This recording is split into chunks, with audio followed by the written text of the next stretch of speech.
You want to get into our playoff predictions? Yeah, sure. Let me back out for 1 second and get that screen pulled up. Yeah. So what we're going to do is just kind of go and let's clarify. So this is our prediction for who's going to make the Final Four, right? Not some kind of. That's This right. is what we think it's going to look like whenever that time comes after conference championships, all that kind of type of stuff.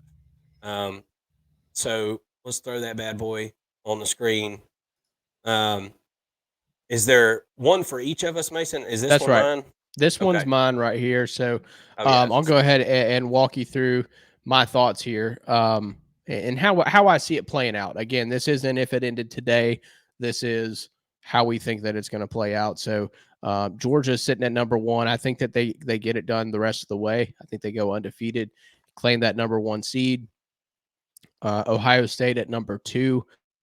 I think that there's going to be some issues for Michigan, and I don't know if Michigan with a loss to Ohio State gets in with just a win over Penn State over a one-loss conference champion Oregon or an undefeated. I know they won't get in over an undefeated Florida State, but if Oregon is able to go and face Washington and win that game, I think that Oregon gets in over Michigan, especially with all the things that have gone on there.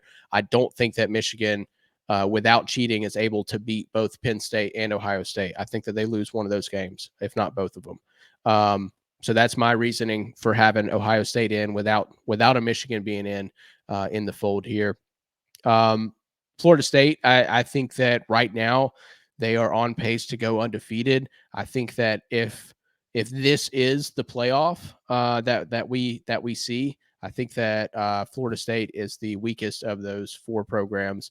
But I think that looking at their schedule, they should go undefeated for the regular season, and then they should have to face Louisville, and that's a team that they will certainly be favored against.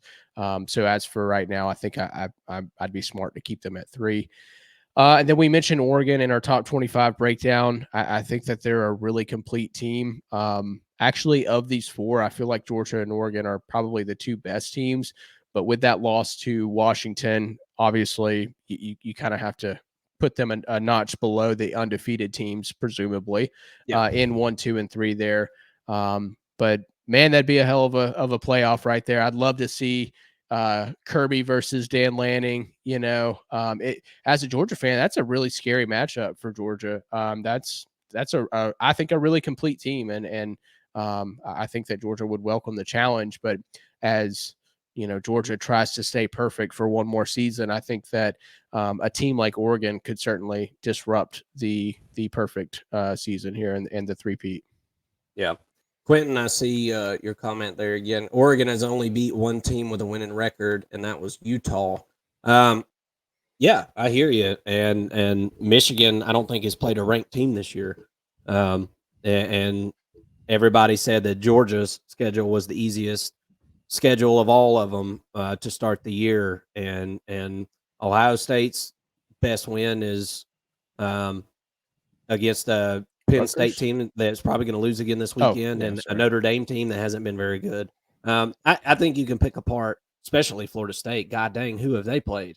I mean, you really want to get into it, but there they are ranked, and that's kind of, I mean, that's college football. But the good thing about Oregon is we're going to totally get to see what they're made of right here at the end. And if they're not the real deal, they're not going to make it because their back's already against the wall. They've already got one loss. Obviously, for them to get to the number 4 spot here, they would have to win out and win a conference championship.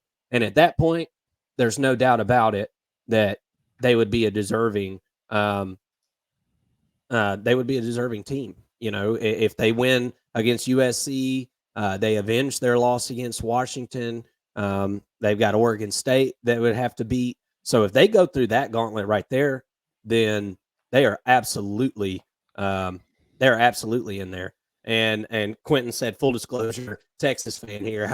I kind of gathered that, and we've been watching Texas closely this year because both of us have them predicted in our playoff. And I'm going to be honest with you, Quentin. If I knew that Quinn Ewers was coming back this week, if I knew for a fact that was happening, Texas probably would be in my playoff. But with that being said, here's my playoff, and they're not. So I'm with Mason. I think Oregon is a really good team. And I know what you're saying about who they played and whatnot. But I've got eyeballs, and I can see that all four of these teams are good.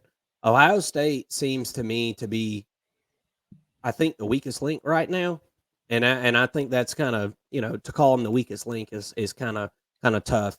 But the way I could kind of see this happening just the same way that it did last year. Somebody, Michigan or Ohio State's going to win that last game of the year. I think they can both go undefeated to that point, and then you've got a one-loss team, a one-loss non-conference champion, and I think that Florida State. I think they're going to lose that last game to Louisville, and with too many close games and not a strong schedule, I think that Florida State loses that game to Louisville, and I don't think we have an ACC team in there. And then I feel like the Big 12, you could have a situation again where Texas, and I'm telling you, Quentin, like all you Texas fans, if I knew he was coming back, Quinn, then I would put them in here over Ohio State. But I just haven't seen that yet, and I've got to see it first. So whenever that happens, I will definitely consider that. But right now, this is the way I see it shaking out. I could see the Big 12 having a bunch of two-loss teams there. I could see the ACC kind of tripping themselves up there at the end. So this is kind of where I'm at right now. And I think this would be a fun playoff, but full disclosure, I would rather see Texas than Ohio State in this because I think Texas is a better team when they're healthy. Bama could beat Georgia, Quentin says. Yeah, absolutely, Bama can beat Georgia. There's no doubt about it. I think anybody can beat anybody. Do I think Bama will beat Georgia? No, I don't. Bama is hamstrung this year, Quentin. This ain't the Bama team that we've seen the last few years, and personally, I think the SEC West is garbage. I'm just going to be honest with you. I think that's a garbage division this year. Bama has gone against some really crappy defenses and some really crappy offenses over there. And like I said, I think they're trending in the right direction.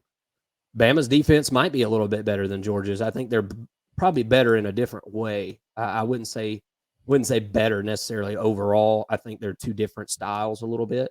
I think Georgia's probably a little better in the secondary as they've got more senior roles at that level, guys who have been on the team, elder statesmen, I guess you could say.